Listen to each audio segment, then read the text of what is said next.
If you do not consume a lot of conservative media, it can be easy to underestimate just how much it is pumping a particular dark conspiracy into viewers' minds, hour after hour, day in, day out. One of the most prominent conservative hosts with one of the largest platforms is pushing the racist idea that white people are under threat of extinction. And of course, it is all a Democratic plot. The Democratic Party is trying to replace the current electorate, the voters now casting ballots, with new people, more obedient voters from the third world. In political terms, this policy is called the Great Replacement, the replacement of legacy Americans with more obedient people from faraway countries. It is the secret to the entire immigration debate.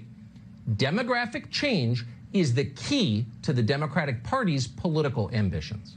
They're trying to change the population of the United States, and they hate it when you say that because it's true. The country's being stolen from American citizens as we watch. In other words, you're being replaced, and there's nothing you can do about it. So shut up. Fox News host Tucker Carlson has been talking about this, again, so-called Great Replacement theory for a long time. It is the same, at its root, extreme ideology that motivated the gunman in Buffalo, New York, who murdered 10 people at a grocery store this weekend. But just to be clear, and I've seen people talk about Great Replacement, there's not some like new theory here. It's just the same garbage that people have been spewing for literally hundreds of years, just plain dirty racism. There's nothing like particularly complicated or sophisticated about it, theoretically. As reporter Nick Confessore wrote recently in the New York Times, and part of a three-part series about Tucker Carlson titled American Nationalist, Carlson, quote, has constructed what may be the most racist show in the history of cable news. And joining me now is Nick Confessore, political investigator, reporter at the New York Times, and a staff writer at the New York Times Magazine. It's good to have you here. That line there, I think, is actually key to this whole thing, and the more obedient voters. Because to me, like, that's actually that's the ideological tell. Right. Like, that it's not, I mean, it is, frankly, racist or supremacist in that, like, these are deficient. These other people, they are just worse. They're more obedient. They're dirtier, etc. Right. I mean, the themes on the show that repeat over and over again, dirtiness, disease, they're coming for you. And the themes are very explicit in the sense that his language is very direct. The elite hates you. They want to destroy you. Our civilization is at stake. It's very pessimistic. I mean, in reality, America is incredibly good at creating Americans. It's what we do best.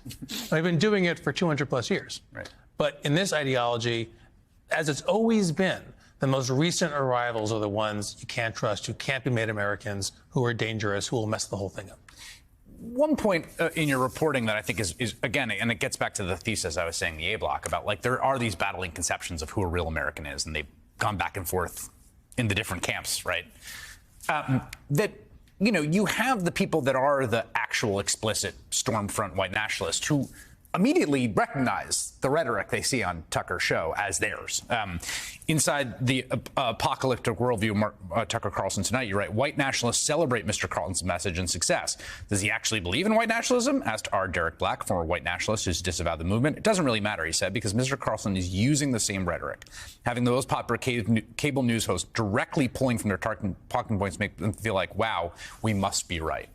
I mean, what's so ironic and tragic about this is the far-right white nationalists are a small group. They're pretty marginal, and they can be violent and deadly, but they're marginal American life for the most part. And Carlson sells a similar set of ideas to a much bigger audience, and they delight in this for the most part. Some are jealous of him. There's kind of a weird part of this that I think is ripping them off. But most of them celebrate that he's doing what they cannot do. He is sanding down the parts of their message and using his skills as a presenter, which are formidable, to sell them on the basic idea, to sell a broader group on the basic idea that people who are not like you are going to take away and destroy what you have. And that there's also, and this is where I think you see this in some of the writing in the manifesto, but you also saw it in the Tree of Life shooter, right? It's not just a battle between these two forces. There's this third nefarious force, often coded as the Jews, explicitly in the case of these shooters in the Tree of Life, right? And sometimes referred to in more polite societies like the Soros agenda, which is that these globalists are doing this from afar. They're the ones doing the replacement. So it's like both the immigrants and the non-white folks, and then these folks at the top. That's right. In the middle right, so to speak, you'll see versions of this where George Soros is funding the resettlement of refugees. So again, it's a sanded down version of it. It's less explicit. And some ingredients that we saw in Buffalo, where the shooter talked about how black people are replacers and cast them as aliens in this land who don't belong here. That has gone away with, right? You don't see that on Fox. Right. What you end up with is the faceless immigrant blob, right? The people who are coming, the invaders. I can't stress enough for people that don't watch this. And one of the things I think that is very good about your reporting, which is a very deeply reported piece, and then also just, chapter and verse, thousands of hours, is like just how frankly dehumanizing the whole rhetoric, particularly around immigrants, is. But also about inner city areas, urban violence, et cetera.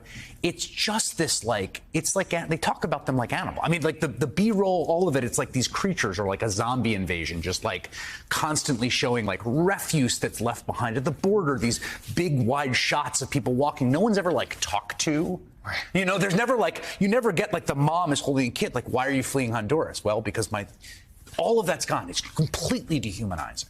Right. The B-roll is always people committing violence, garbage, trash. Again, it's very visual. It's very direct. Now, if you watch Carlson's show, he will say, I don't condone violence, but those people do over there. He'll say, I'm a follower of MLK.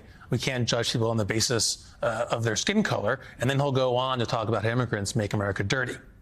He has it both ways, because as you pointed out in your opening, it's impossible now to say I'm a racist and be in the mainstream. It's not 50s, 40s. We're getting there. We're getting there. I think. But a minimum condition is you have to cast the other people as the real racists. Right. And that's, of course, something Tucker does very, very well on his show.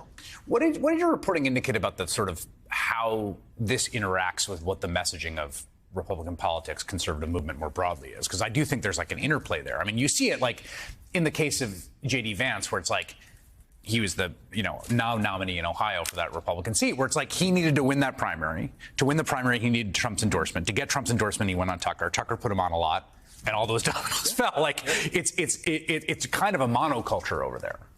It's all the same thing. That's what I mean by that. So Congressman Stefanik can see in her focus groups and pollings and the returns in her digital prospecting the same thing that Carlson sees in his ratings. He can see that this message, pressing these buttons, juices you. It gets you more money. It gets you more retweets, more likes, gets you more ratings.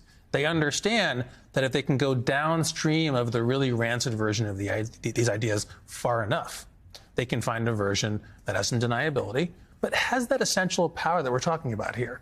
There's this other group, they're coming to take my stuff. That's a very old human desire. Sure. It's not a new thing. Replacement theory and by kind of other names is an ancient, kind of emotion for humans. But it's the same game. They're turning up the dial. They're looking for engagement. Yeah. It's either money or it's ratings or it's likes and retweets, but it's the same basic thing.